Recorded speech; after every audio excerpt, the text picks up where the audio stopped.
This conference will now be recorded. Hey everybody, Dr. Doug Smith here. It is Tuesday at 1 o'clock, so it's time for our Monday through Thursday podcast. Every Monday through Thursday, 1 o'clock right here, you can hear the truth of what actually happened in the opioid crisis. Now, what we're doing right now is we're going through the citizens petition page by page, and we're going through the science that's in it.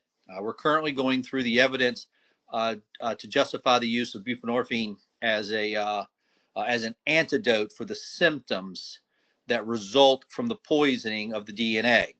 Okay, the opioids, every time you take an opioid, does a little more damage to the DNA, a little more damage to the DNA, a little more damage until you reach some yet to be determined threshold. And then when you try to stop taking the opioids, you get sick, sicker than you've ever been in your life, a sickness that people who've never felt it can just never understand.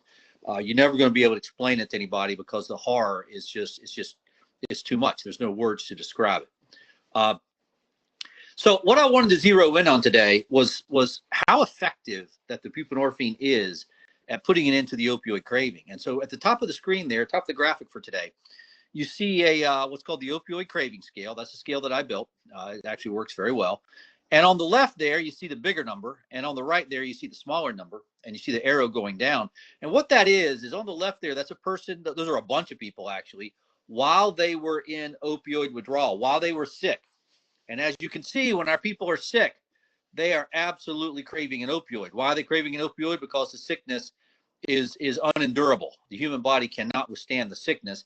And they've learned the only way out is to take something. They got to take something and not be sick. Okay, so they're craving an opioid not to get high, but just to stop the sickness. And then you give them one dose of buprenorphine and you check back 2 hours later and the opioid craving's gone. Okay, it fell from 28 to 1. Okay, it fell from severe to just barely there. Okay, that's how effective buprenorphine is.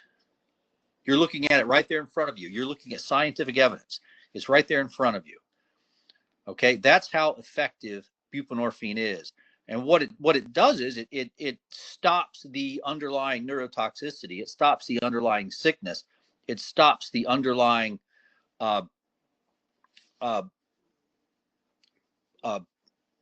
signature disease. That's what I forgot my own word there for a second. It stops the underlying signature disease. And once you stop the disease, there is no opioid craving. Our people never wanted to get high on opioids. Okay, now compare that to the bottom of the page there where it says stages of addiction, stage of the addiction cycle. And this is coming from Dr. Nora Volkow, the executive director of NIDA, National Institute of Drug Abuse, and from her 2016 article in the New England Journal of Medicine. And I want you to zero in on how Dr. Volkow describes withdrawal. Okay, look for the terms feeling reduced energy, feeling reduced excitement, feeling depressed, anxious, restless. Now, for those of you who have been in opioid withdrawal, okay, let me read those words to you again. Feeling reduced energy. Is that why you went out and bought an opioid? Feeling depressed, anxious, restless. Is that why you went out and bought an opioid?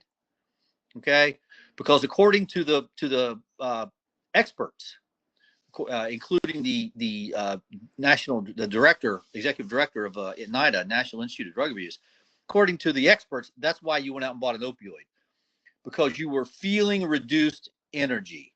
I don't even know what feeling reduced energy means. Feeling reduced energy. No, you were sicker than you've ever been in your life. You felt like you were going to die. You weren't feeling reduced energy. You felt like you were going to die. And a lot of our people did die. Feeling reduced energy. I'm sorry, that's just insulting. It's an insult to our people, and it's an insult to think that that's why they went out and bought heroin or went out and bought fentanyl, because they were feeling reduced energy. It's an insult to our people to say that they went out and bought heroin or fentanyl or illegal pills because they were feeling reduced energy and wanted to get high. That's what they're claiming about you guys. They're claiming that you went out and bought opioids because you wanted to get high. No, you didn't. You just couldn't stand the sickness. Nobody can. They couldn't either. They'd go out and buy also. Everybody went out and bought. Nobody was able to withstand it. Okay? But you take away the sickness And our people don't crave opioids at all. And that's what you're looking at right there in front of you on that little graph. Our people don't crave opioids at all.